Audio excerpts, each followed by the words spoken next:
വളരെ വിഷമം നിറഞ്ഞ വാർത്തകളാണ് നമ്മൾ കഴിഞ്ഞ ദിവസം നമ്മൾ കണ്ടത് അല്ലെങ്കിൽ കേട്ടത്. ജോർദാൻ വഴി ഇസ്രായേലിലേക്ക് കടക്കാൻ ശ്രമിച്ച മലയാളി വെടിയേറ്റു മരിച്ചു എന്നുള്ളത് വളരെ വേദനാജനകമാണത്. അത് തന്നെ മനസ്സിലാക്കേണ്ടത് വലിയ ഒരു തട്ടിപ്പിന്റെ അല്ലെങ്കിൽ പറ്റിക്കലിന്റെ ഒരു കഥയാണത്. ഇത് ഒരു ഒറ്റപ്പെട്ട സംഭവമല്ല. കാരണം എൻ്റെ യാത്രയിൽ അല്ലെങ്കിൽ ഇപ്പൊ ഞാൻ ചെയ്യുന്ന ബിസിനസ്, നമ്മൾക്കും മാൻ പവർ കൺസൾട്ടൻസി ഉള്ളതാണ്, ടൂർ കമ്പനി പോലെ തന്നെ. അനുദിനം ധാരാളം കേസുകളാണ് നമ്മുടെ അടുത്തേക്ക് സഹായങ്ങൾ ചോദിച്ചിട്ട് എത്തുന്നത്. നമ്മുടെ മലയാളിക്ക് പകരം മലയാളി തന്നെയാണിത്. പല മോഹന വാഗ്ദാനങ്ങളും നൽകിക്കൊണ്ട് വ്യത്യസ്ത രാജ്യങ്ങളിലേക്ക് ലക്ഷക്കണക്കിന് രൂപകൾ ഓഫർ നൽകിക്കൊണ്ട് നമ്മളെ പ്രലോഭിപ്പിച്ച് കൊണ്ടുപോകുന്നു. ലക്ഷങ്ങളാണ് മേടിക്കുന്നത്. എന്നിട്ട് അവിടെ എത്തിയതിന് ശേഷം തികച്ചും നരകതുല്യമായിട്ടുള്ള അവസ്ഥ. അതുപോലെ തന്നെ എത്തിപ്പെടാത്ത സാഹചര്യങ്ങൾ ഇപ്പൊ തന്നെ നിങ്ങൾക്കറിയാം, ഒരുപാട് പേർക്കറിയാം. നമ്മൾ പ്രധാനമായിട്ടും ചെയ്യുന്നതാണ് തായ്ലൻഡ് ടൂറുകളൊക്കെ തന്നെ. തായ്ലൻഡിൽ യാത്ര ചെയ്യുമ്പോൾ പലപ്പോഴും നമ്മൾ മലയാളികളെ നമ്മൾ കാണാറുണ്ട്. ടൂർ വന്നവരല്ല, അവിടെ നിന്ന് വിസ അടിച്ച് പെട്ടെന്ന് മറ്റു രാജ്യങ്ങളിലേക്ക് പോകാൻ പറ്റുമെന്നൊക്കെ പറഞ്ഞ് കയറ്റി വിട്ടേക്കണത്. ഓരോരുത്തർ 2000, 3000, 5000 യൂറോ ഒക്കെ ഓരോ ഏജന്റിന് കൊടുത്തിട്ടാണ് അവിടെ വന്നിട്ട് അലഞ്ഞു തിരിഞ്ഞ് നടക്കുന്നത്, കാര്യങ്ങൾ ശരിയാവാതെ തന്നെ. അത്തരത്തിൽ വളരെ വേദനാജനകമായിട്ടുള്ള ഒരു വിശേഷം ഞാൻ നിങ്ങളായിട്ട് പങ്കുവെക്കുകയാണത്. ഈ ഓഡിയോ കേൾക്കും മുമ്പ്, ഞാനിപ്പോൾ ഒരു ഓഡിയോ ഇവിടെ പ്ലേ ചെയ്യും, അത് കേൾക്കും മുമ്പ് നിങ്ങൾ മനസ്സിലാക്കുക, നിങ്ങളുടെ ചുറ്റും ലക്ഷങ്ങൾ ആവശ്യപ്പെട്ടുകൊണ്ട് കൂടുന്ന എല്ലാ ഏജന്റുമാരും തട്ടിപ്പാണെന്ന് ഒരു മടിയും കൂടാതെ പറയും ഞാൻ. സാധാരണ എമിഗ്രേഷൻ്റെ ഒക്കെ നിയമങ്ങൾ അനുസരിച്ചിട്ട് ഒരു രാജ്യത്തേക്ക് ഒരു ജോലിക്ക് ഒരാൾ ആവശ്യമെങ്കിൽ അവരാണ് അതിന് വേണ്ടിയിട്ടുള്ള എല്ലാ സൗകര്യങ്ങളും ചെയ്തു തന്ന് നമ്മളെ കൊണ്ടുപോകേണ്ടത്, ഇൻക്ലൂഡിങ് ടിക്കറ്റൊക്കെ അടക്കം എന്നുള്ളതാണ്. ഇത് ഒരു സ്ഥലത്തേക്ക് ഓരോ രാജ്യങ്ങളിലേക്കും കൊണ്ടുപോകുന്നത്, വലിയ വലിയ ഓഫറുകൾ നൽകി കൊണ്ടുപോകുന്നത് മൊത്തം വിസിറ്റിംഗ് വിസയിൽ തന്നെയായിരിക്കും. ഓരോ തട്ടിപ്പുകൾ പറഞ്ഞ് അല്ലെങ്കിൽ കുറേ ഫാബ്രിക്കേറ്റഡ് പേപ്പറുകൾ വെച്ചുകൊണ്ട് എങ്ങനെയെങ്കിലും ഒരു വിസിറ്റ് വിസ തരപ്പെടുത്തി ഏതെങ്കിലും സ്ഥലത്തേക്ക് കൊണ്ടുപോകും.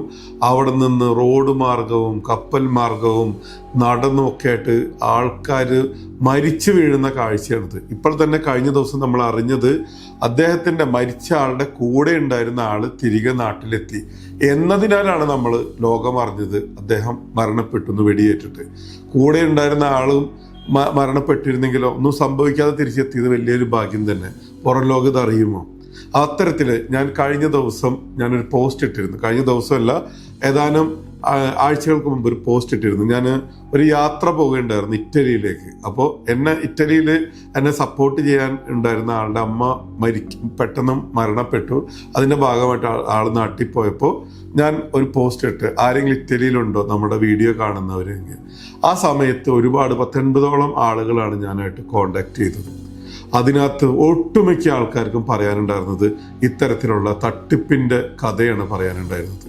അത്തരത്തിൽ കരളലിയിപ്പിക്കുന്ന ഒരു കാഴ്ച അല്ലെങ്കിൽ കരളലിയിപ്പിക്കുന്ന ഒരു കഥയാണ് ഇനി ഞാനിവിടെ പ്ലേ ചെയ്യാൻ പോകുന്നത്. ഒരു യഥാർത്ഥ കഥ. ഇതിൽ നിന്ന് നിങ്ങൾ മനസ്സിലാക്കേണ്ടത്, നിങ്ങൾക്ക് ചുറ്റും വല വിരിച്ചിരിക്കുന്ന ഈ തട്ടിപ്പുകളിൽ പോയിട്ട് പെടാതിരിക്കാം. മുമ്പെല്ലാം ഗൾഫിലേക്കായിരുന്നു ആൾക്കാർ കയറിപ്പോയിരുന്നത്. ഇന്ന് ഗൾഫല്ല, എല്ലാവർക്കും യൂറോപ്പ് മതി.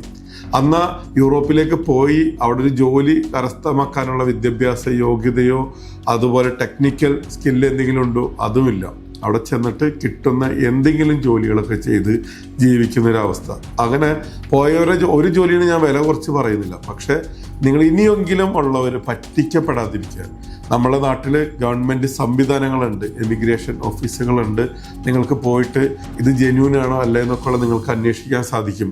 നിങ്ങൾക്ക് തരുന്ന ഇന്ന് നോട്ടുകൾ വരെ, കള്ളനോട്ടുകൾ വരെ പ്രിന്റ് ചെയ്ത് മാർക്കറ്റിൽ എത്തിക്കുന്ന സ്ഥലത്തുണ്ടോ ഏതെങ്കിലും ഒരു വിസ ഒന്ന് ഫാബ്രിക്കേറ്റ് ചെയ്യാൻ വേണ്ടിയിട്ട് ഒരിക്കലും നിങ്ങളുടെ കയ്യിലേക്ക് വെച്ച് നീട്ടുന്ന ആ പേപ്പറുകളിൽ നിങ്ങൾ വഞ്ചിതരാവാതിരിക്കുക. എല്ലാവരും പറഞ്ഞു കേട്ട് വരുന്ന ലക്ഷങ്ങൾ സാലറിയിലേക്ക് മൂക്കുകുത്തി വീഴാതിരിക്കുക. നിങ്ങളുടെ സമ്പാദ്യങ്ങൾ നഷ്ടപ്പെടുത്താതിരിക്കുക.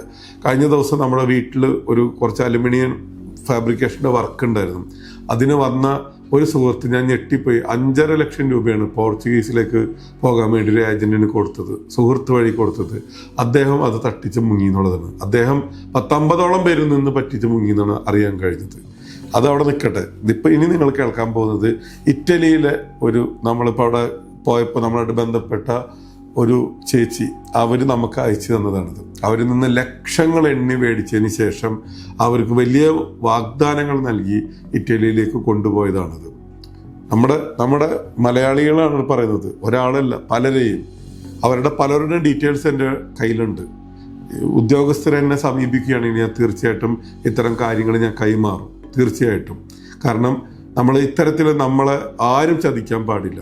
അപ്പോൾ അവർ പറഞ്ഞതെന്ന് വെച്ചാൽ അവർക്ക് ലക്ഷങ്ങൾ മേടിച്ചതിന് ശേഷം ഇറ്റലിയിലേക്ക് ജോലി വാഗ്ദാനം ചെയ്തുകൊണ്ട് സെർബിയയിലേക്ക് കൊണ്ടുപോയി. സെർബിയയിൽ നിന്ന് ഇറ്റലി വരെ എത്തിയ കഥകളാണ് അതിനകത്ത് കേൾക്കുന്നത്. ഇത് ഞാനിവിടെ പ്ലേ ചെയ്യാൻ കാരണം ഞാനും ഈ മേഖലയിൽ, റിക്രൂട്ട്മെന്റ് മേഖലയിൽ വർക്ക് ചെയ്യുന്ന ആളാണിത്. നമ്മളെ സംബന്ധിച്ച് ഒരാളെ നമ്മൾ വിദേശത്തേക്ക് വിടണമെങ്കിൽ ആ കമ്പനിയുടെ demand letter, power of attorney, employment contract, ഇത്രയും സംഭവങ്ങൾ ഉണ്ടെങ്കിൽ മാത്രമാണ്. ഇതുണ്ടായിട്ട് കാര്യമില്ല. നമ്മൾ ഗവൺമെൻറ്റിൻ്റെ ഒഫീഷ്യൽ സൈറ്റിൽ നമ്മളത് ലോഡ് ചെയ്ത് അതിനകത്തുള്ള നിയമ നടപടികളെല്ലാം തന്നെ പാലിച്ചുകൊണ്ടാണ് നമ്മൾ ഒരു ആളെ നമ്മൾ വിദേശത്തേക്ക് വിടുന്നത്. അല്ലാതെ ഉള്ളതെല്ലാം തട്ടിപ്പ് എന്ന് തന്നെ പറയാം. നമ്മൾ എങ്ങനെയെങ്കിലും അവിടെ എത്തിയാൽ മതി എന്ന് കരുതി പോയിട്ട് കാര്യമില്ല. നമ്മുടെ നാട്ടിൽ നമ്മൾ മനുഷ്യരാണ്, നമുക്ക് വേണ്ടപ്പെട്ടവരുണ്ട്. നമ്മൾ പൈസ സമ്പാദിക്കുന്നത് സന്തോഷത്തോടു കൂടി ജീവിക്കാൻ വേണ്ടിയിട്ടാണ്. ഈ പൈസ സന്തോഷം തരുന്നില്ലെങ്കിലോ നമ്മൾ അവിടെയാണ്, പാസ്പോർട്ടും ഇല്ല, നമ്മൾ എങ്ങനെയെങ്കിലും അവിടെ ചെന്നതിന് ശേഷം നമ്മുടെ നാട്ടിൽ നമ്മുടെ വേണ്ടപ്പെട്ടവർക്ക് ഒരു അപകടം സംഭവിക്കുക, ഒരു മരണം സംഭവിക്കുക, നമുക്കൊന്ന് അവസാനമായിട്ടൊന്ന് വന്ന് കാണാനോ അല്ലെങ്കിൽ നമ്മുടെ കയ്യിൽ കുറച്ച് പൈസ നമുക്ക് തിരിച്ചെത്തി ഇവരോടൊത്ത് ചേരാനൊന്നും പറ്റാത്തൊരവസ്ഥയിലേക്ക് പോകും. സോ ഇനിയുള്ള കേൾവി ഇനി നിങ്ങൾക്ക് കേൾക്കാം. ഇത് നിങ്ങൾ പരമാവധി ഈ വീഡിയോ ഷെയർ ചെയ്യുക. ഇനി ആരും ചതിക്കുഴികളിൽ പോയിട്ട് പെടാതിരിക്കട്ടെ. എനിക്കറിയാം ഈ വീഡിയോ വന്നതിന് ശേഷം ഒരുപാട് പേര് എന്നെ തേടി വരും, ഒരുപാട് ചതികളുടെ വിശേഷങ്ങൾ പങ്കുവെക്കാനായിട്ട്.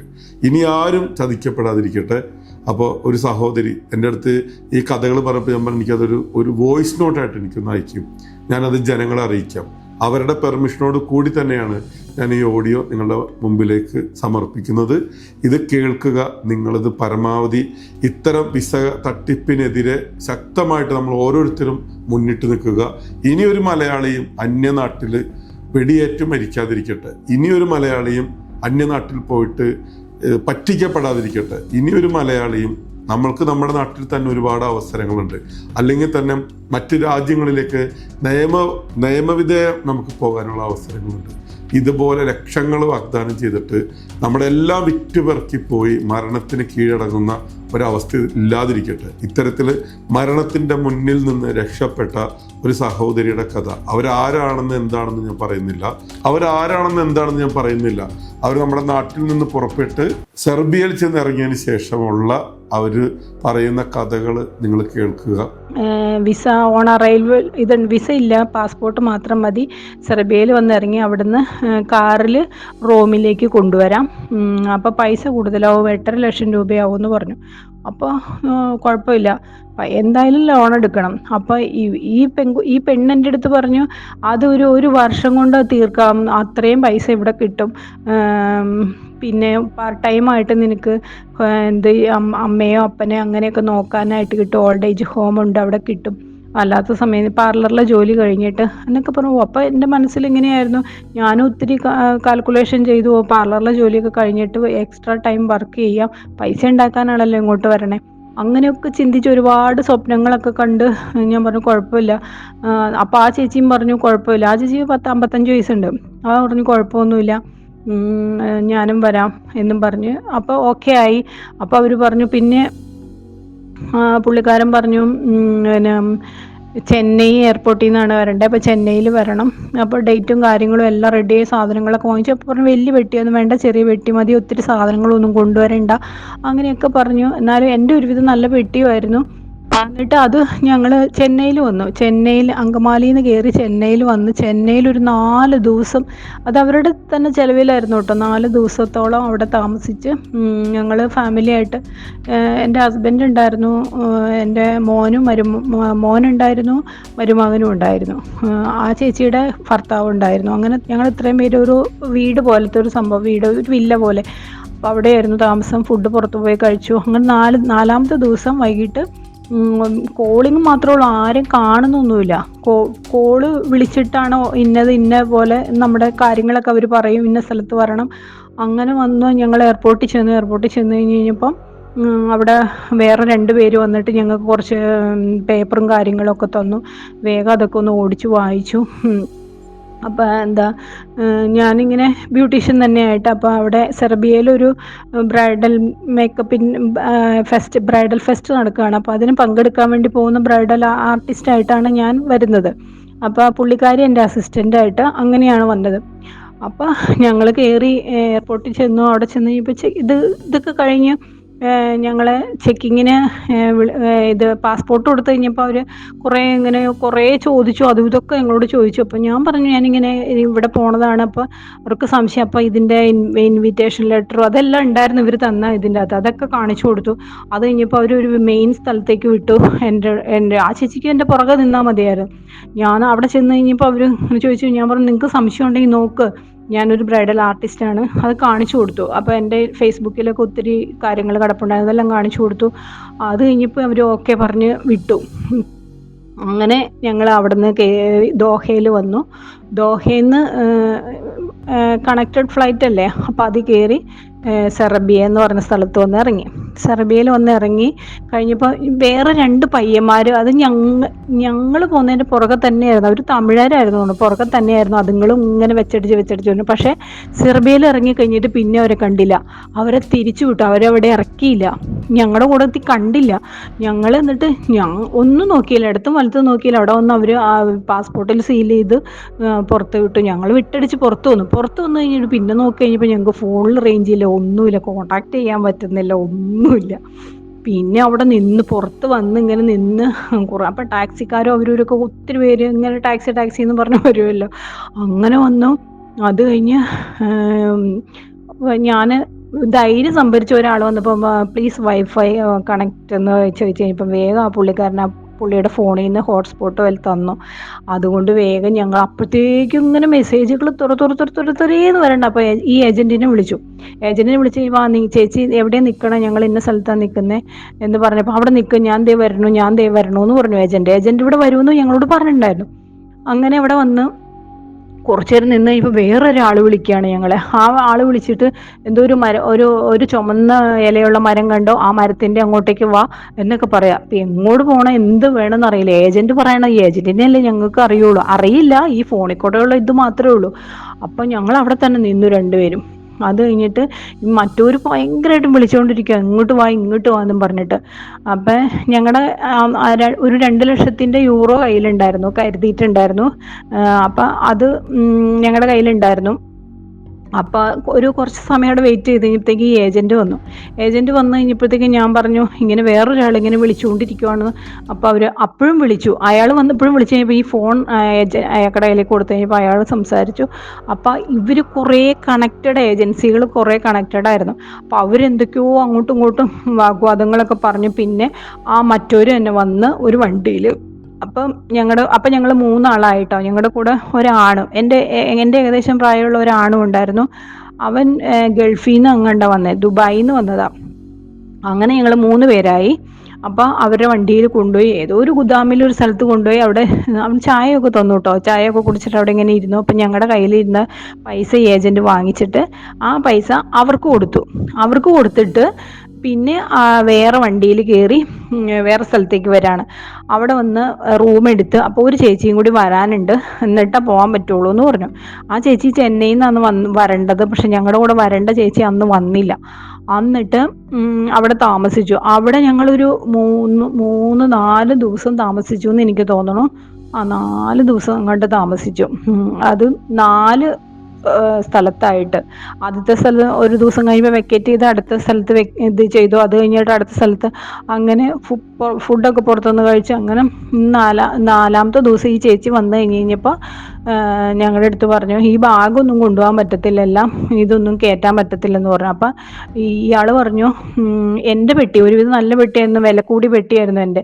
ആ പെട്ടിയിൽ അത്യാവശ്യ സാധനങ്ങളൊക്കെ ഇതാക്കിയിട്ട് നിങ്ങൾ പുറത്തിടുന്ന കുഞ്ഞു ബാഗിൻ്റെ അകത്ത് അത്യാവശ്യ ഡ്രസ്സ് കാര്യങ്ങൾ മാത്രം അതും കൊണ്ടുപോകേണ്ട ആവശ്യമൊന്നുമില്ല എന്നൊക്കെ പറയാണ് ഈ പുള്ളി. എന്നാലും ഞങ്ങൾ മാക്സിമം സാധനങ്ങൾ ഈ ഞങ്ങളുടെ പുറത്തിടുന്ന ബാഗിൽ ഞങ്ങൾ കുത്തിത്തിരികെയൊക്കെ കയറ്റി. ബാക്കി കുറച്ച് സാധനങ്ങൾ എൻ്റെ പെട്ടിയിൽ 3 പേരുടെയും വെച്ചു. ആ പെട്ടി ഏജൻറ്റ് കൊണ്ടുപോയിക്കോളാം. അപ്പം ഞങ്ങൾ വണ്ടി കയറ്റി കഴിഞ്ഞിട്ട് അവർ പറഞ്ഞു 1 മണിക്കൂറല്ലല്ലോ, 2 മണിക്കൂർ എന്തൊരു സമയം പറഞ്ഞു. ആ സമയത്ത് നിങ്ങൾ റോമിലെത്തും, അപ്പം ഞാൻ അവിടെ വരും, നിങ്ങളെ കൂട്ടി ഇറ്റലിയിലേക്ക് നമുക്ക് ഒരുമിച്ച് പോകാം, അങ്ങനെയുള്ള ഇതിലാണ് പറഞ്ഞത്. പിന്നെ ഞങ്ങളുടെ കയ്യിലൊന്നും ഒരു 10 പൈസയില്ല, ഒന്നുമില്ല. അത് കഴിഞ്ഞപ്പോൾ അപ്പം ഈ ചേച്ചിമാർ പറഞ്ഞപ്പോൾ ഞങ്ങളുടെ കയ്യിൽ പൈസയൊന്നും ഇല്ലല്ലോ എന്നൊക്കെ ഇങ്ങനെ പറഞ്ഞപ്പോൾ 50 രൂപ വെച്ച് ഞങ്ങൾക്ക് തന്നു. ഞങ്ങളുടെ 3 പേരുടെയും കയ്യിൽ 50 യൂറോ വെച്ച് തന്നു. ഞങ്ങൾ അത് ഈ ജാക്കറ്റിൻ്റെ പോക്കറ്റിലിട്ടിട്ട് ഞങ്ങൾ പിന്നെ ഞങ്ങളെ കാറിൽ 4 ദിവസം കഴിഞ്ഞപ്പോൾ 4-ാമത്തെ ദിവസം അവിടെ നിന്ന് കാറിൽ ഞങ്ങളെ കയറ്റി. ഞങ്ങൾ 3 ചേച്ചിമാരും ഇവനും ഞങ്ങൾ 4 പേരും കൂടെ കാറിൽ കയറ്റിയിട്ട് പിന്നെ കാർ ഇങ്ങനെ പോകുന്നു. അപ്പോൾ ഇവനെല്ലാം ഭാഷ അറിയാം. ഇവന് ഒത്തിരി ലോകമൊക്കെ സഞ്ചരിച്ച് 14 വർഷം ദുബായിൽ മാളിലൊക്കെ വർക്ക് ചെയ്തുകൊണ്ടിരുന്നതാണ്. അപ്പോൾ അവന് എല്ലാ ലോകം, തായ്ലാൻഡ് മുതൽ എല്ലാ സ്ഥലത്തും അവൻ പോയിട്ടുണ്ട്, എല്ലാ ഭാഷയും അറിയാം അവന്. അപ്പോൾ അവൻ ആ കാറുകാരനോട് ഏതോ ഒരു ഭാഷയിൽ സംസാരിച്ചുകൊണ്ടിരുന്നു.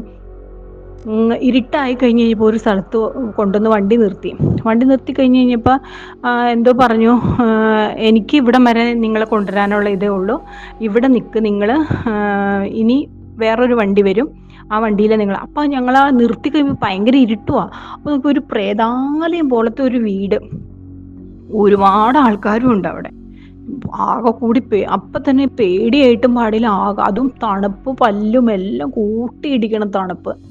എന്നിട്ട് ഞങ്ങൾ അവിടെ നിന്ന് കഴിഞ്ഞപ്പോൾ അവിടെ ഞങ്ങളോട് പറഞ്ഞു, നിങ്ങൾ മോളിൽ പോയി ഇരുന്നോ എന്ന് പറഞ്ഞു, ഞങ്ങൾ വിളിക്കാമെന്ന് പറഞ്ഞു. എന്നിട്ട് ഞങ്ങൾ 4 പേര് മോളിൽ അറച്ചിട്ട് പാടി. സത്യം പറഞ്ഞു കഴിഞ്ഞാൽ മുനിസിപ്പാലിറ്റി കക്കൂസിനേക്കാളും കഷ്ടമുള്ള ഒരു വീടാണോ എന്താ സംഭവം എന്നറിയില്ല. അത് ഇന്ന് തണുപ്പ് കാരണം ഞാൻ എന്ത് ചെയ്തു, വേഗം എൻ്റെ ബാഗിൻ്റെ അകത്തുനിന്ന് 2 ജീൻസും കൂടെ എടുത്ത് കുത്തി കയറ്റി അതിൻ്റെ മുകളിലിട്ടു. 3 വീതം ഇട്ടിട്ടുണ്ടായിരുന്നു, അതിൻ്റെ മുകളിൽ 2 കൂടി ഇട്ടു, ബനിയനും ഇട്ടു, അതിൻ്റെ മുകളിൽ ജാക്കറ്റ് ഇട്ടു. തണുപ്പ് എനിക്ക് ഒട്ടും സഹിക്കില്ലായിരുന്നു, ആരോഗ്യം കുറവുള്ള ആളായിരുന്നു. എന്നിട്ട് പിന്നെ അവിടെ ഇരുന്നു, പേടിച്ചിട്ടും അവിടെ നിന്ന് പ്രാർത്ഥിച്ചുകൊണ്ടിരുന്നു, ദൈവമേ എന്താ സംഭവം എന്ന് ഒരു പിടിയില്ലല്ലോ എന്നൊക്കെ ഓർത്തുകൊണ്ട് ഇങ്ങനെ ഇരുന്ന് കഴിഞ്ഞപ്പം ഫോണൊക്കെ സ്വിച്ച് ഓഫ് ആക്കി പോക്കറ്റിൽ ഇട്ടിട്ടുണ്ടായിരുന്നു. ഇപ്പം അത് കഴിഞ്ഞിട്ട് കുറേ വണ്ടികളും കൂടി തുറേന്ന് വന്നു, കാറുകൾ. ഞങ്ങൾ 4 പേരെ ഒരു കാറ് കയറ്റി. പിന്നെ അടുത്ത യാത്ര ആ കാറിലായിട്ടോ. അപ്പം രക്ഷപ്പെട്ടുമല്ലോ എന്ന് വിചാരിച്ചു. ആ കാറിങ്ങനെ പോയി നല്ല ഇരുട്ടുമായി. 4 മണിയായപ്പോഴത്തേക്കൊക്കെ നല്ല ഇരുട്ടായി. ഒരു 6:30-7 മണി ആയപ്പോഴത്തേക്കും ഇതൊരു ഭയങ്കര ഒരു വിജനമായ സ്ഥലത്ത് റോഡിൽ നടുക്ക് ഞങ്ങളെ കൊണ്ടുവന്ന് നിർത്തിയിട്ട് പറഞ്ഞു, നിങ്ങളിവിടെ നിൽക്കുക, ഞാൻ ഈ കാറ് ഇങ്ങനെ കൈ ചൂണ്ടിയിട്ട് പറഞ്ഞു, അവിടെ ഞാൻ വെയിറ്റ് ചെയ്യും, നിങ്ങൾ ഇവിടുന്ന് അത്ര ഇടം നടന്ന് ഇങ്ങോട്ട് വരണം, വേറെ ആൾക്കാർ വരും, അവർ കൂടെ നടന്നാൽ മതി എന്നും പറഞ്ഞ് ഞങ്ങളെ അവിടെ നിർത്തിയിട്ട് പോയി. അപ്പോൾ ആ കൈ ചൂണ്ടിക്കഴിഞ്ഞപ്പോൾ ഇത്ര ഇതിലേ ഉള്ളൂ എന്ന് വിചാരിച്ചു. എന്താ സംഭവം എന്ന് ഒരു പിടിയും കിട്ടണില്ല. എന്നിട്ട് അവിടെ ഇറങ്ങി നോക്കിയപ്പോൾ പുറകെ കൂടെ ഒത്തിരി ആൾക്കാർ വന്നു. കുറേ അജാനുബാഹുക്കളായി, ഞങ്ങൾ 3 പെണ്ണുങ്ങൾ മാത്രം, അജാനുബാഹുക്കളായ ആൾക്കാർ. പേടിയാവും കണ്ടാലും. പെട്ടൂന്ന് അപ്പം മനസ്സിലിങ്ങനെ, ദൈവമേ പെട്ടല്ലോ കർത്താവേ എന്താ സംഭവം എന്നറിയില്ല. അപ്പോൾ കൂട്ടത്തിലുള്ളവൻ പറഞ്ഞു, നീ പേടിക്കണ്ട, എന്തായാലും നമ്മൾ ശരിയായ രീതിയിലല്ല, നമ്മൾ പെട്ടൂന്നാണ് തോന്നുന്നതെന്ന് അവൻ പറഞ്ഞു. അപ്പം തന്നെ ഉള്ളൊക്കെ ഇങ്ങനെ വിറച്ച് തുടങ്ങി. 4 പേരും കൈ ചേർത്ത് ഇങ്ങനെ കോർത്ത് പിടിച്ചു, ഇങ്ങനെ പിരിഞ്ഞു പോവാതിരിക്കാൻ വേണ്ടി. അവിടെ നിന്ന് നടക്കാൻ തുടങ്ങിയിട്ട് നടന്നിട്ട് എത്തുന്നില്ല. നടന്ന് കണ്ട ഫാമുകൾ, ഈ കോളിഫ്ലവർ തോട്ടോ ക്യാബേജ് തോട്ടോ ഏതൊക്കെയോ തോട്ടത്തിൽ കൂടെയൊക്കെ ഇങ്ങനെ നടന്നു. രാത്രി ഫുള്ള് നടന്ന് ഇടയ്ക്ക് ഇരിക്കും, പിന്നെ കണ്ണൊന്നും കാണാൻ പാടില്ല, കൂരിരുട്ട്. കണ്ട കുഴി ചാടി ഒരു 18 പ്രാവശ്യം, കറക്റ്റ് എണ്ണി 18 പ്രാവശ്യം ഞാൻ കമന്നടിച്ച് വീണു. പുറകിൽ ബാഗ്, ഇരുട്ടായതുകൊണ്ട് നമുക്ക് കുഴി ഇതൊന്നും കാണുന്നില്ലല്ലോ. പിന്നെ കരഞ്ഞു ഒരു പരുവായി. പിന്നെ ഈ നിറച്ച് മുള്ളുള്ള മരങ്ങളാണ്, കാണാൻ പാടില്ലല്ലോ. അപ്പോൾ മുഖവും കണ്ണും മൂക്കും എല്ലായിടത്തിൽ കൂടെ മുള്ള് കയറി ചോര ഒഴുകി. ഇതൊന്നും നമ്മൾ കാണുന്നില്ല, ഇരുട്ടാ. ഇവരുടെ പുറകെ ഇങ്ങ് പോവുക. ഇപ്പോൾ ഞാനും അവനും കൂടി ഇങ്ങനെ കൈ കോർത്ത് പിടിച്ചു. എൻ്റെ പുറകിൽ ആ ചേച്ചിമാർ 2 കൂടി കൈ ചേർത്ത് പിടിച്ചു. അങ്ങനെയാണ് നടക്കണേ. അങ്ങനെ നടന്ന് സമയം അറിയില്ല, ഒന്നും അറിയില്ല. കുറേ കഴിഞ്ഞ് ഒത്തിരി നടന്ന് മടുത്ത് കഴിഞ്ഞപ്പോഴത്തേക്കും ഒരു വേലി, ഒരു 100 അടി പൊക്കമെങ്കിലും ഉണ്ടെന്ന് എനിക്ക് തോന്നുന്നു. അന്ന് ഇരുട്ട് കാരണം ഒന്നും കാണില്ല, മുള്ളു വേലിയാ. ആ മുള്ളു വേലി മോളിൽ കയറി അപ്പുറത്ത് കിടക്കണമെന്ന് പറഞ്ഞു. ഞാൻ പറഞ്ഞു ഞാൻ കയറില്ല കേട്ടോ. ഇവനോട് പറഞ്ഞു. അപ്പോൾ അവൻ എൻ്റെ വായ പൊത്തി, മിണ്ടാതിരിക്കെ. നമ്മളെന്തായാലും രക്ഷപ്പെട്ടേ നമുക്ക് പറ്റുള്ളൂ. നിനക്ക് മക്കളെ കാണണ്ടേ, മക്കൾക്ക് വേണ്ടിയല്ലേ നീ ഇങ്ങോട്ട് പോന്നേ, പോയേ പറ്റുള്ളൂ എന്ന് പറഞ്ഞിട്ട് അവനോട് പറഞ്ഞു. ഞാൻ ഉന്തി. അപ്പോൾ എൻ്റെ ബാഗും കൂടി അവൻ മേടിച്ചു പിടിച്ചു. അവൻ്റെ ബാഗും ഉണ്ട്, എൻ്റെ ബാഗും കൂടി അവൻ മേടിച്ചു പിടിച്ചു. എന്നിട്ട് അവൻ എന്നെ ഉന്തി ഉന്തി ഉന്തി മുകളിൽ വരെ ഒരു പ്രകാരത്തിൽ, ഇരുട്ടായതുകൊണ്ട് കയറിയതല്ലേ, കണ്ണറിയണ സമയമാണെങ്കിൽ തല കറങ്ങി എപ്പോൾ വീണോന്ന് ചോദിച്ചാൽ മതി. മോളിൽ ചെന്ന് കഴിഞ്ഞപ്പോഴത്തേക്കും നമ്മൾ പതുക്കെയല്ലേ കയറുള്ളൂ. മോളിൽ ചെന്ന് കഴിഞ്ഞപ്പോഴത്തേക്കും അപ്പുറത്തുനിന്ന് ഒരാൾ ഇങ്ങനെ മുകളിലേക്ക് കയറി വന്നിട്ട് വലിച്ച് അങ്ങോട്ട് എടുത്തിട്ട് പുടിപുടിപുടിപുടിപുടൂന്ന് അവരങ്ങോട്ട് ഇറങ്ങി ആ വേലി. എന്നിട്ട് ആ താഴേക്ക് ഇട്ടു. അത് കഴിഞ്ഞിട്ട് രക്ഷപ്പെട്ടുല്ലോ എന്ന് ഓർത്തു. അപ്പം ഞാൻ തിരിഞ്ഞു നോക്കി അവൻ പുറകെ ഉണ്ടോന്ന്. അപ്പം അവൻ തൊട്ട് പുറകെ ഉണ്ട്. എന്നിട്ട് പിന്നെ വേഗം പിന്നെയും നടക്കുകയാണ്, രക്ഷപ്പെട്ടുല്ലോ എന്ന് ഓർത്ത്. അങ്ങനെ നടന്നു കഴിയുമ്പം വീണ്ടും അതുപോലെ അതിൻ്റെ ഇരട്ടി വലുപ്പമുള്ളൊരു വേലി. പിന്നെ അതിൻ്റെ മുകളിലും പിടച്ച് കയറി, അതിൻ്റെ മുകളിൽ കയറി അപ്പുറത്തേക്കൂടെ ഇറക്കി. അതുപോലെ തന്നെ ഒരാൾ വലിച്ച് അടിച്ച് അപ്പുറത്ത് ഇറക്കി. പിന്നെയും നടന്നു. അങ്ങനെ നടന്നു നേരം വെളുത്ത് വെട്ടം വെക്കാറെങ്ങാണ്ടായിപ്പം ഒരു സ്ഥലത്ത് ചെന്നു. അവിടെ ചെന്ന് കഴിഞ്ഞപ്പോഴത്തേക്കും വെടിവെച്ചു. പോലീസുകാർ വെടിവെച്ച് പോയി. ആ പോലീസോ പട്ടാളം എന്താണോ വെടിവെച്ച് കഴിഞ്ഞപ്പോൾ എല്ലാവരും ചെതറി ഓടി. ഞാൻ പറഞ്ഞു ഇനി എനിക്ക് ഒരടി നടക്കാൻ പറ്റത്തില്ലെന്ന് പറഞ്ഞു. നടക്കാൻ പറ്റില്ലെന്ന് പറഞ്ഞു. അമ്മ നിങ്ങൾ എന്നെ ഇട്ടിട്ട് പോയിക്കോന്ന് പറഞ്ഞു അവരോട്. നിങ്ങൾ രക്ഷപ്പെട്ടോ. എല്ലാവരും ചെതറി ഓടിക്കഴിഞ്ഞു. വെടി പൊട്ടിച്ചു, ഗോ ബാക്ക് എന്ന് എന്തോ പറഞ്ഞു അവർ. ഒന്നും കേൾക്കുന്നില്ല. എല്ലാവരും 4 പാടും ചെതറി ഓടി. ഞങ്ങൾ 4 പേരും മുറുക്കെ കൈ പിടിച്ചു ഊരുണ്ട് പെരണ്ട് വീണ് എണീറ്റ്. ചെളിന്ന് പറഞ്ഞ മഴയും ചെളിയും എല്ലാം. എന്നിട്ട് ഞാൻ കുറച്ചിങ്ങനെ നടന്നു കഴിയുമ്പോൾ നമുക്ക് പിടി കൊടുക്കാൻ എനിക്ക് ഒട്ടും വയ്യ. ഞാൻ കരഞ്ഞ് ഞാൻ പറഞ്ഞു എനിക്ക് പിടി കൊടുക്കാൻ എനിക്കിനി ഒരടി നടക്കാൻ പറ്റത്തില്ല. കാലും പോയി, എല്ലാം പോയി. ഞാനൊരു മരത്തിൻ്റെ ചുവട്ടിൽ അങ്ങോട്ട് ഇരുന്നു. ഒരു മരം, വലിയൊരു വണ്ണമുള്ളൊരു മരം പോലെ തോന്നി അതിൻ്റെ ചുവട്ടിലിരുന്നു. ഉറച്ച് ചെളിയായിരുന്നു. അതിൻ്റെ അവിടെ ഇങ്ങനെ ഇരുന്നു. ഇനി ഞാൻ വരില്ല, നിങ്ങൾ പോയിക്കോ, നമുക്ക് പിടി കൊടുക്കാം, എനിക്ക് വയ്യ എന്ന് പറഞ്ഞു. അപ്പോൾ അവർ വേഗം 3 പേരും എൻ്റെ ചുറ്റും ഇരുന്നു. ആ മരത്തിൻ്റെ ചുറ്റും ഞങ്ങൾ അവിടെ ഇരുന്നു. ഇരുട്ടല്ലേ, പിന്നെ അവിടെ ഇരുന്നു. കുറേ കഴിഞ്ഞ് കഴിഞ്ഞപ്പോൾ പതുക്കെ പരപരാന്ന് വെട്ടം വന്നു കഴിഞ്ഞപ്പോൾ 2 പേര് ഞങ്ങളുടെ അടുത്തേക്ക് വന്നു. എന്നിട്ട് അവരുടെ കൂടെ ചെല്ലാൻ എന്തോ പറഞ്ഞു. അവനോടാ പറഞ്ഞു, അവന് സംസാരിക്കാൻ അറിയാലോ. എന്നിട്ട് അവരുടെ പുറകെ ചെന്നു. അവരുടെ പുറകെ ചെന്ന് ഈ കാടിൻ്റെ ഉൾക്കാട്ടിലേക്ക് വീണ്ടും പോയി. എന്നിട്ട് അവിടെ പോയി ഇരിപ്പായി. 4 ദിവസം രാത്രിയും പകലും അവിടെ തന്നെ ആ കാടിൻ്റെ ഉള്ളിലിരുന്നു. ഭക്ഷണവും ഇല്ല, വെള്ളവും ഇല്ല, ഒരു സാധനവും ഇല്ല. ഇവര് ഈ ട്രാവൽ ബാഗൊക്കെ ഉണ്ടായിരുന്നു. അവർക്ക് ട്രാവൽ ബാഗും കാര്യങ്ങളൊക്കെ ഉണ്ടായിരുന്നു. അപ്പോൾ അവിടെയൊക്കെ സ്ഥിരം ഇങ്ങനെ ഇരിക്കുന്ന സ്ഥലമാണെന്ന് നമുക്ക് മനസ്സിലാവും. കാരണം ഗ്ലാസ്സുകൾ, കുപ്പികൾ, അങ്ങനെയുള്ള സാധനങ്ങളൊക്കെ അവിടെ കിടക്കുന്നുണ്ട്. അതിൻ്റെ വീഡിയോ ഒക്കെ ഉണ്ട് എൻ്റെ കയ്യിൽ, ഫോട്ടോയും. അത് അവനെടുത്തതാണ്. അപ്പം അവൻ്റെ ഫോണൊക്കെ ചാടിപ്പോയി എവിടെയോ.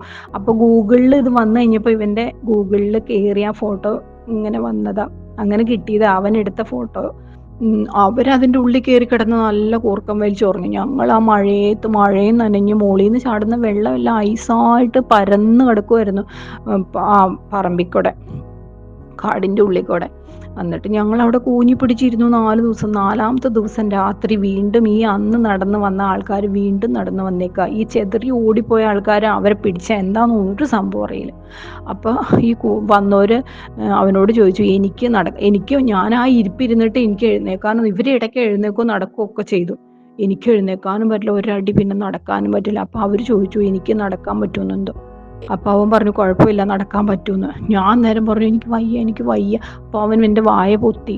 പക്ഷേ അന്നേരം എനിക്ക് വയ്യെന്ന് ഇപ്പം അവരോട് പറഞ്ഞെങ്കിൽ അവരപ്പ വെടിവെച്ച് അവിടെ കൊന്നിടുമെന്ന്.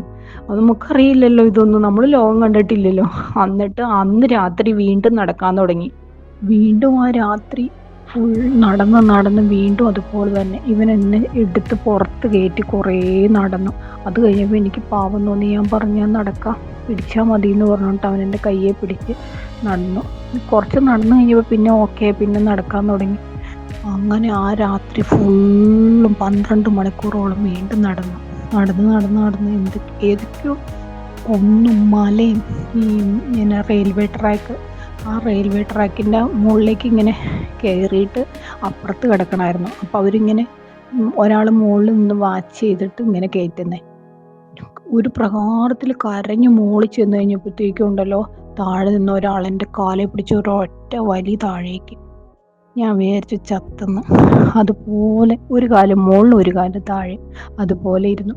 വീണ്ടും കരഞ്ഞ് നുലോളിച്ച് ശ്വാസം പോലും ഇല്ല, അതുമാതിരി കരഞ്ഞ് കരഞ്ഞ് മോളിൽ കയറി കഴിഞ്ഞപ്പോഴത്തേക്കും മോളിൽ നിന്ന് ആൾ വലിച്ചു കൊണ്ടുപോയി അപ്പുറത്തേക്ക് ഒരൊറ്റ ഇടലിട്ടു, താഴെ ഒരു കുഴി പോലെ ഒരു സ്ഥലത്തേക്ക്. പിന്നെ അവിടെ നിന്ന് പിടച്ചെണീറ്റ് പിന്നെ നടപ്പായി. കുറേ നടന്ന് നടന്ന് നടന്ന് നടന്ന് നടന്ന് അവസാനം നേരം വെളുക്കാറങ്ങാണ്ടായി, സമയമൊന്നും അറിയില്ല, എവിടെയോ എത്തി. നനഞ്ഞും ചീഞ്ഞും കുളിച്ചും ഒന്നും അറിയുന്നില്ല, ശരീരമൊക്കെ ഇങ്ങനെ നിർജീവമായ ഒരവസ്ഥയായി പോയായിരുന്നു. അവിടെ ചെന്ന് കഴിഞ്ഞപ്പോൾ കുറേ ആൾക്കാർ വീണ്ടും, ഞങ്ങൾ നടന്ന് ചെന്നപ്പോൾ അവിടെ കുറേ ആൾക്കാർ ഇരിപ്പുണ്ടായിരുന്നു. അവിടെ ചെന്ന് കഴിഞ്ഞപ്പോഴാണ് ഞങ്ങളുടെ 4 പേരും അവരുടെ ലിസ്റ്റിലില്ലെന്ന്. പെട്ടില്ലേ, എന്തു ചെയ്യും? ആരും കോണ്ടാക്ട് ചെയ്യാൻ പറ്റുന്നില്ല, ഒന്നുമില്ല. അവസാനം എന്തോ സ്പെയിൻകാരിയാണെന്ന് തോന്നുന്നു, അവിടെ ഒരു പെണ്ണുണ്ടായിരുന്നു, അജാനുബാഹുവായ ഒരു പെണ്ണ്. ആ പെണ്ണിൻ്റെ അടുത്ത് ഇവൻ എന്തൊക്കെയോ പറഞ്ഞ് കരഞ്ഞ് കാല് പിടിച്ചു. ഞങ്ങൾ 4 പേരും കൂടെ കാലേ വീണ് കരഞ്ഞ് എന്തൊക്കെയോ ഇവൻ കരഞ്ഞ് പറയുന്നുണ്ട് എല്ലാ കാര്യങ്ങളും. എന്നിട്ട് ആ പെണ്ണ് അവരോട് വാദിച്ചു, എന്തൊക്കെയോ പറഞ്ഞു. എന്നിട്ട് അവസാനം അവരെന്തോ സെറ്റായി, എന്താ സംഭവം എന്നറിയില്ല. ഒരു വണ്ടി വന്നു. ആദ്യം ഒരു വണ്ടി വന്നു കഴിഞ്ഞപ്പം ശരിക്കും എന്താ പറയുക, ഒരു പോത്തും വണ്ടി പോലെയാണ്, അങ്ങനത്തെ ഒരു വണ്ടി. കാറാണെന്ന് വെച്ചാൽ കാറല്ല, എന്നാൽ മറ്റേ വാനാണെന്ന് വെച്ചാൽ വാനല്ല, ഒരു വണ്ടി വന്നു. ആ വണ്ടിയിൽ ഞങ്ങളെ കയറ്റി. ഞങ്ങൾ 4 പേര് ആദ്യം പിടച്ച് കയറി അതിൽ. അത് കഴിഞ്ഞപ്പം വേറെ കുറച്ച് പിള്ളേരും കൂടെ അതിൻ്റെ അകത്തേക്ക് കുത്തി കയറി, എന്തോ ഭാഷയൊക്കെ സംസാരിക്കുന്നത് അതുണ്ട്. എന്നിട്ട് ഒരു കരിമ്പടം ഇട്ടങ്ങ് മൂടി അവിടെ ഇരുന്നു. പിന്നെ ഒന്നും അറിഞ്ഞില്ല, ഇത്രയും ദിവസത്തെ ക്ഷീണവും കാര്യങ്ങളും ഉറങ്ങിയും പോയി.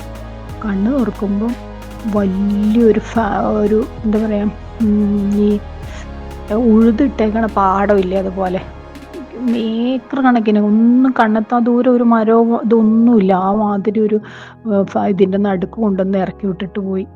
അവിടെ നടുക്ക് നിന്നിട്ട് എങ്ങോട്ട് പോകണമെന്ന് അറിയില്ല, ദിക്കറിയില്ല, ഒന്നുമില്ല. അപ്പോൾ ആ കൂടെ വന്നൊരു ചേച്ചിയുടെ ഫോൺ ഓണാക്കി കഴിഞ്ഞപ്പോൾ ഒരു കുഞ്ഞി കട്ട കിട്ടി. ആ കട്ടയിൽ ഇവൻ ഏജൻറ്റിനെ വിളിച്ചു. ഏജൻറ്റിനെ വിളിച്ചു കഴിഞ്ഞപ്പം ഏജൻറ്റ് എന്തൊക്കെയോ നിർദ്ദേശങ്ങൾ അവനോട് പറഞ്ഞു. ഏതോ പൊട്ടുപോലെ അങ്ങ് ദൂരെ ഇങ്ങനെ കെട്ടിടങ്ങൾ കാണുന്നുണ്ട്, ആ ദിശ വെച്ചങ്ങ് നടന്നു. അങ്ങനെ നടന്ന് നടന്ന് നടന്ന് വീണ്ടും ആ പാടത്തിൻ്റെ ഉള്ളിൽ നിന്ന് ചെളി. അന്നേരമാണ് അറിയുന്നത് ഷൂ ഒക്കെ കാലിൽ നിന്ന് പോയത് അറിഞ്ഞു പോലുമില്ല. കാലൊക്കെ ഇങ്ങനെ മരവിച്ച് പോയിട്ട് പഴുത്ത്, നഖമെല്ലാം പഴുത്ത് വീർത്തിരിക്കുമായിരുന്നു. എൻ്റെ കാലിലൊരു ഷൂ, അവൻ്റെ കാലിലൊരു ഷൂവും പോയിട്ടുണ്ടായിരുന്നു. അത് കഴിഞ്ഞ് മറ്റേ ഷൂവും കൂടെ ഊരിക്കളഞ്ഞുകൊണ്ട് നടന്നു നടന്ന് നടന്ന് നടന്ന് നടന്ന് വലിയൊരു തോട്, പുഴയല്ല എന്നാൽ തോടാണെന്ന് വെച്ചാൽ അതുപോലെ ഒരു വലിയ പെരുന്തോട് പോലത്തെ ഒരു തോട്, അടിയിൽ കുറച്ച് വെള്ളം ഒഴുകുന്നുണ്ട്.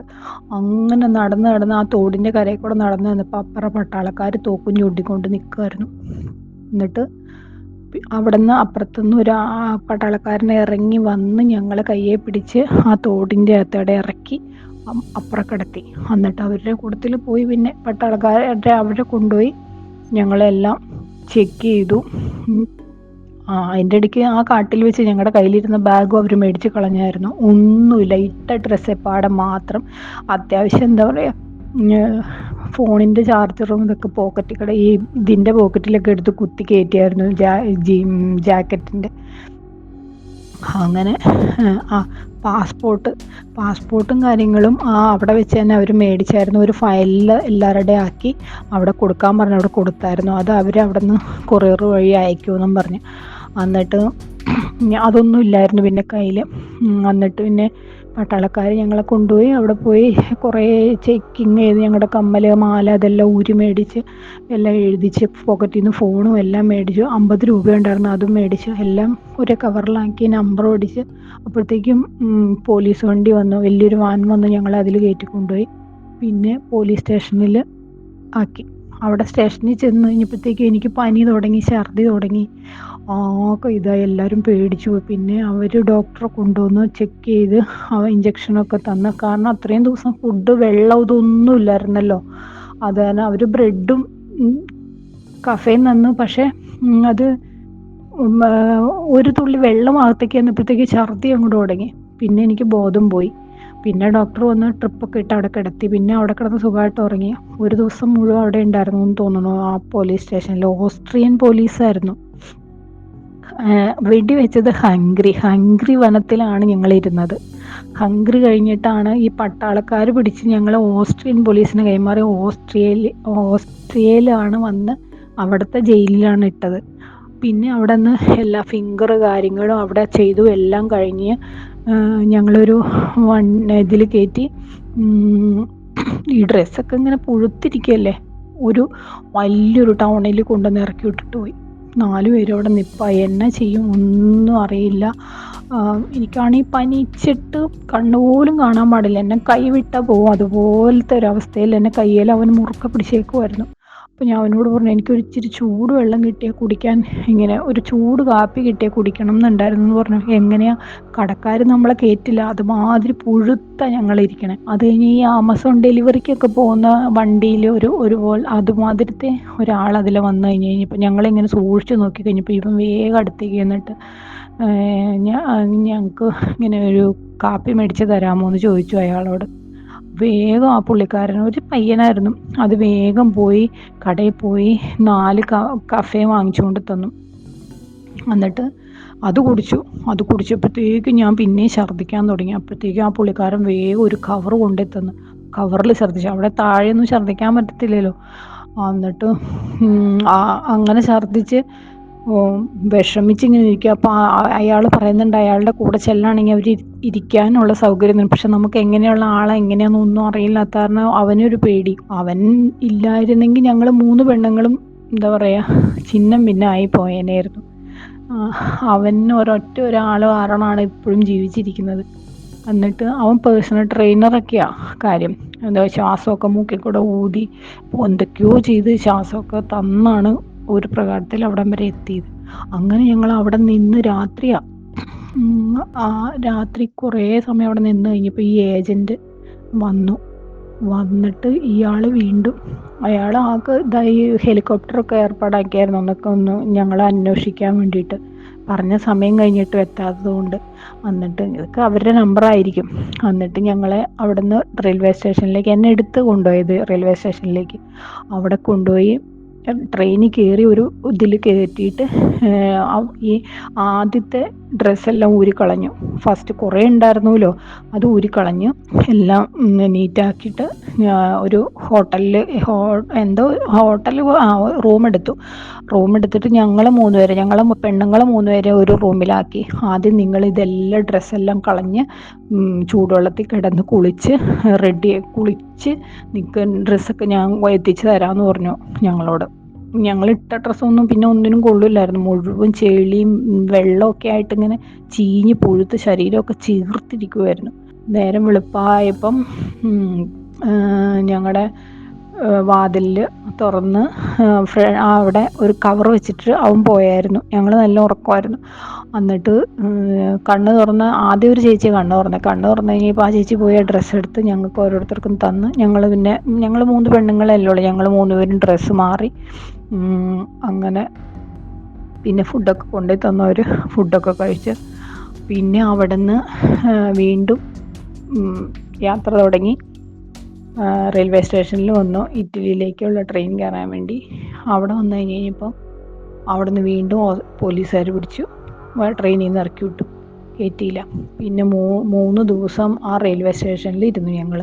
ആ റെയിൽവേ സ്റ്റേഷനിലെ ആ കൂടാരത്തിൻ്റെ ഉള്ളിൽ അവിടെ ഇരുന്നിട്ട് 4ാമത്തെ ദിവസം വീണ്ടും ഏജൻറ്റ് വീണ്ടും വന്നു. ഏജൻറ്റ് ഞങ്ങളെ അവിടെ റെയിൽവേ സ്റ്റേഷൻ്റെ അവിടെ ആക്കിയിട്ട് പോയായിരുന്നു. അയാൾ ഇങ്ങ് പോയി ട്രെയിനിൽ കയറി ഞങ്ങളെ ഇറക്കിയും വിട്ടു. പിന്നെ ഇയാൾ പോയിട്ട് തിരിച്ചു വന്നു കഴിഞ്ഞിട്ട് 3ാമത്തെ ദിവസം 3 ദിവസം റെയിൽവേ സ്റ്റേഷനിൽ തന്നെ ഇരുന്നു ഞങ്ങൾ. 3ാമത്തെ ദിവസം വന്ന് കഴിഞ്ഞിട്ട് ഈ പുള്ളി ട്രെയിനിൽ കയറി കഴിഞ്ഞിട്ട് ചെക്കിങ്ങിന് എന്തോ 5 മിനിറ്റ് എത്രയെങ്ങാണ്ട് ഒരു സ്ഥലത്ത് വരുമ്പം ചെക്കിങ് ഉണ്ട്. ആ സമയത്ത് ഞങ്ങളെ ഈ ട്രെയിനിൻ്റെ ഉള്ളിൽ ഇതിലാക്കി, ബാത്റൂമിൽ കയറ്റി അടച്ചു. എന്നിട്ട് അങ്ങോട്ടേക്ക് ഇവർ ചെക്കിങ്ങുകാർ വരാതിരിക്കുന്ന രീതിയിൽ അവൻ നിന്നിട്ട് പരതിക്കൊണ്ടിരുന്നു. അവൻ്റെ ബാഗൊക്കെ പരതിക്കൊണ്ടിരുന്നു ഇവർ ചോദിച്ചു കഴിഞ്ഞപ്പോൾ. അങ്ങനെ അവിടെ ആ സമയം കറക്റ്റ് തീരാറായപ്പോൾ അവൻ്റെ ഡോക്യുമെൻ്റ് എടുത്ത് കാണിച്ചു. അവരങ്ങ് പോയി. അങ്ങനെ അവിടെ നിന്ന് രക്ഷപ്പെട്ട് റോമിലെത്തി. റോമിൽ നിന്ന് ബസ്സിൽ ഇറ്റലിയിലെത്തി. നവംബർ 14 അവിടുന്ന് യാത്ര തിരിച്ചിട്ട് നവംബർ 28 ഇറ്റലിയിലെത്തുന്നത്. ആദ്യം കാവ എന്ന് പറഞ്ഞൊരു സ്ഥലത്ത് കൊണ്ടാക്കി. പിന്നെ ട്രീറ്റ്മെൻറ്റൊക്കെ ഉണ്ടായിരുന്നു. 1 മാസത്തോളം റെസ്റ്റും ട്രീറ്റ്മെൻറ്റും വെച്ചാൽ നടക്കാൻ ഞാൻ തീരെ അവശതയായി പോയായിരുന്നു. ശ്വാസം പോലും ഇല്ലാത്ത ഒരവസ്ഥ. അവിടെ ട്രീറ്റ്മെൻറ്റും കാര്യങ്ങളൊക്കെ ആയിട്ട് അവിടെ താമസിച്ച് ചേച്ചിമാരൊക്കെ ഒരു 2 ആഴ്ച കഴിഞ്ഞപ്പോഴത്തേക്കും ഓരോരുത്തർക്കും ജോലിയായി അവർ നാപ്പോളിക്ക് തിരിച്ചു പോന്നു. ഞാനവിടെ 1 മാസം നിന്നു. 1 മാസം കഴിഞ്ഞ് കഴിഞ്ഞപ്പോൾ എന്നെ വീണ്ടും നാപ്പോളിലേക്ക് കൊണ്ടുവന്നിട്ട് ഈ മാസ എന്ന് പറഞ്ഞ സ്ഥലത്ത് എനിക്ക് ജോലി കിട്ടി. അതെന്ത് ജോലി? ഈ അമ്മാമ്മേനെ നോക്കാനായിട്ട്. മറ്റേ ആ പെണ്ണിനെ കണ്ടിട്ട് പോലുമില്ല. ആ പറഞ്ഞ പെണ്ണിനെ ഇതുവരെ കണ്ടിട്ടില്ല. കാരണം ഇവരെന്തൊക്കെയോ തിരിമറിക്കളികളാണ് ഇവരുടെ ഏജൻസിക്കാർ അങ്ങോട്ടും ഇങ്ങോട്ടും പൈസ. ഇത് ഇപ്പം നിലവിൽ ഞങ്ങൾക്ക് പാസ്പോർട്ട് പോലും ഇല്ല. എന്നിട്ട് ഇവിടെ വന്നിട്ട് 8.5 ലക്ഷം രൂപ അവൻ മേടിച്ചു എന്ന് വിചാരിക്കണം. എന്നിട്ടാണ് ഈ അക്രമം മുഴുവൻ ഉണ്ടായത്. പാസ്പോർട്ട് പോലും ഇല്ല. ഇവിടെ വന്നു കഴിഞ്ഞ് കഴിഞ്ഞപ്പോൾ മാനയാണ് ചേനയാണ്, നിങ്ങൾക്ക് ഞാൻ പേപ്പർ വേഗം ആക്കിത്തരും, അങ്ങനെയാണ് ഇങ്ങനെയാണെന്നൊക്കെ പറഞ്ഞ് പാസ്പോർട്ട് ഇല്ലെങ്കിൽ കുഴപ്പമൊന്നുമില്ല, അത് ഞാൻ ശരിയാക്കി തരും എന്നൊക്കെ വലിയ വർത്താനമൊക്കെ പറഞ്ഞു. എവിടെ ഒന്നുമില്ല, ഒന്നും ഉണ്ടായില്ല. ഇതൊക്കെ കേൾക്കുമ്പോൾ ഒരു പക്ഷെ ചിലരൊക്കെ കമന്റ് ചെയ്യും വീഡിയോ റീച്ച് ഒന്നുമല്ല. എനിക്ക് സത്യം പറഞ്ഞാൽ ഇത് എൻ്റെ കയ്യിൽ ഇരിക്കാൻ തുടങ്ങിയിട്ട് 1-2 ആഴ്ചകളായി ക്ലിപ്പ്. ഞാനത് എങ്ങനെ അവതരിപ്പിക്കണം എന്ന് ആലോചിച്ചിരിക്കുകയാണ്. പക്ഷെ ഇന്നലെ വന്ന വാർത്ത എൻ്റെ നെഞ്ച് തകർത്ത്. കാരണം ഞാനും ഒരു പ്രവാസിയായിരുന്നു. ഞാനും ഒമാനിലൊക്കെ ചെന്ന സമയത്ത് എനിക്ക് എൻ്റെ സ്പോൺസറുടെ അടുത്ത് ജോലിയില്ലാത്തതിനാൽ ഞാനും ആ സ്പോൺസർക്ക് എല്ലാ മാസവും കഫാലത്ത് കൊടുത്തുകൊണ്ട് മറ്റ് കമ്പനികളിലൊക്കെ വേറെ സ്ഥലത്ത് വന്നിട്ട് കമ്പനികളിലൊക്കെ വർക്ക് ചെയ്തിരുന്നത്. ആ സമയത്തൊക്കെ ലേബർ ചെക്കിംഗ് ഒക്കെ വന്ന സമയത്ത് കമ്പനികളിൽ നിന്ന് ഇറങ്ങി ഓടി കിലോമീറ്ററുകളോളം ഓടി മറ്റ് സ്ഥലങ്ങളിലൊക്കെ അഭയം തേടിയ ഒരാളാണ് ഞാൻ എന്നുള്ള നിലക്ക് തന്നെ എനിക്ക് ആ സമയത്ത് ആ സഹോദരനെ അനുഭവിച്ച വേദനയുടെ ആഴം എത്രമാത്രം എന്ന് എനിക്ക് അറിയാൻ സാധിക്കും. അതൊന്നും ഒരിക്കലും നമുക്കൊരു വാക്കുകളിൽ പറഞ്ഞ് മനസ്സിലാക്കി തരാൻ സാധിക്കില്ല. എനിക്ക് പറയാനുള്ളത്, ഇനി ഒരിക്കലും ഒരു മലയാളിയും ഇത്തരത്തിൽ ജോലിയുടെ പേരിൽ വിദേശത്തേക്ക് പോയി നിങ്ങൾ ലക്ഷങ്ങൾ എന്ന് പറഞ്ഞ് ചതിക്കപ്പെടാതിരിക്കട്ടെ. പലരും പോയിട്ടുണ്ടാകാം, പലരും രക്ഷപ്പെട്ടിട്ടുണ്ടായിരിക്കാം. പക്ഷെ അനുദിനം അതിനുള്ള സാധ്യതകൾ വളരെയധികം കുറഞ്ഞു വരികയാണ്. നിങ്ങൾ ഒരിക്കലും ചിന്തിക്കരുത് ഓരോ രാജ്യത്തിൻ്റെ ബോർഡർ സെക്യൂരിറ്റി ഫോഴ്സുകളും ഒന്നും മണ്ടന്മാരാന്ന് ചിന്തിക്കരുത്. അവരെ സംബന്ധിച്ചിടത്തോളം രാത്രിയുടെ മറവിൽ ഇത്തരമുള്ള നുഴഞ്ഞുകയറ്റങ്ങളൊക്കെ ഒന്നും തന്നെ നോക്കാതെ അവർ ഷൂട്ട് ചെയ്തേക്കാം. അവരെ കുറ്റം പറഞ്ഞിട്ട് കാര്യമില്ല. അവർ അവരുടെ രാജ്യത്തിൻ്റെ സുരക്ഷയാണ് നോക്കുന്നത്. പക്ഷെ ഒന്നും അറിയാതെ നാട്ടിലുള്ളതെല്ലാം വിറ്റുപെറുക്കി ചെന്ന് മരണത്തിന് വിധേയമാകുമെന്ന് പറഞ്ഞ് ഒന്നുമില്ലാതെ പോകരുത്. ആ സഹോദരൻ നാട്ടിലുണ്ടായിരുന്നെങ്കിൽ ഉള്ള ജോലി ചെയ്തിട്ട് സ്വന്തം കുടുംബത്തോടൊപ്പം അദ്ദേഹത്തിന് കഴിയാമായിരുന്നു. ആ കുടുംബത്തിൻ്റെ ദുഃഖത്തിൽ ഞാനും പങ്കുചേരുന്നു. ഇനി ഒരാൾക്കും ഈ ഒരു ഗതി വരാതിരിക്കട്ടെ.